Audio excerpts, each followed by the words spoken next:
the amount of businesses that are still using paper-based processes for managing payroll. So be it timesheets, calculating what employees are due or not due, that type of stuff. There's tools that hook directly into Xero. And I think by and large, the most popular one that we've seen would be Smartly. Google them. It's an online payroll processing tool. It's subscription-based. It's based on headcount plus a fixed monthly fee. And for the mental rent that it takes up to prepare a PAYE return, I think the numbers stack up because it's, in addition to taking care of your payroll, paying your employees, filing it with IRD, paying the PAYE, don't resist the direct debit. Give them the direct debit authority. Take the cash and pay it. Then it's just freeing up your mental rent. The other beauty of it is you've got access to their team to go, oh, hey, Sally has taken some special leave. Oh, there is a final pay. Oh, we've given a pay rise to this person. They take care of all of that admin, because if somebody come to me and said, oh, you know, there's been a pay increase and it's been effective of this date and you've got to do it, for us to work that out as accountants, and we're not in payroll every single day, that's like, oh, it's getting outside my comfort zone, because I'm just like, oh, gee, I've got a bit here, I've got to need to do some Googling, I've got to go onto the old Xero help thing myself. If you're using Xero Payroll or even Smartly Payroll, outsource it. You'll save yourself a stack load of headaches. So there's Smartly's common, iPayroll's common. There's PaySource, PayHero. Then there's that free one. Thank You Payroll. Thank You Payroll. But I think you have to pay now, but they did used to have, you know, if it was just one person, I think it was free, and then you start paying, or yeah. This would probably go down like a cup of cold sick, but we've got no real ties to them. Don't use Xero Payroll. Ruthless. Yeah.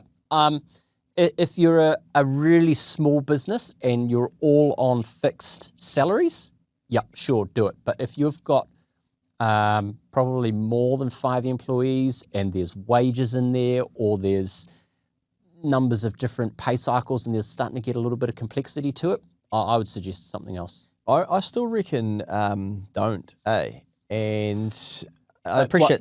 Don't change or stay with Xero? Don't use Xero at all for payroll. Controversial. Because, yes, okay, you might have a simple set of payroll objectives. However, I notice a tone when someone emails and they're like, this is what's going on, and we need a final pay, and like an employee is querying this, they're in like a stress, and they're like, I need to know the answer right now. Yeah.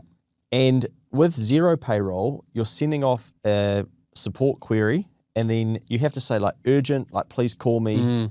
And the account, just for people out there, like the accountant didn't build Xero. They didn't build the software. They don't know like how the annual leave things are. Yep, sure, they can try and learn it, but it's their software. There is a perception, oh, well, you're an accountant, you should know all of this. It's not necessarily accurate. But what I think happens is people run into a hurdle and they're like, I need to get access to this right now. And I think what the payroll providers do really well is they know this. And so then they go, right, we've got 24/7 support. You can call us. You know, we'll ring you back. You know, you can ring us. And so instead of freaking out, you go, okay, I need to speak to someone that can help me. They get someone that can help you, and then they help you solve it. And then you don't have that level of stress. When you get caught in that limbo of like, you know, if you're then Xero sending you back all these instructions that you've got to do, and you're like, oh shit, like this is just, it's scary and it's stressful. And I don't think that's a good use of a business owner's time and their energy. I think you're absolutely spot on there.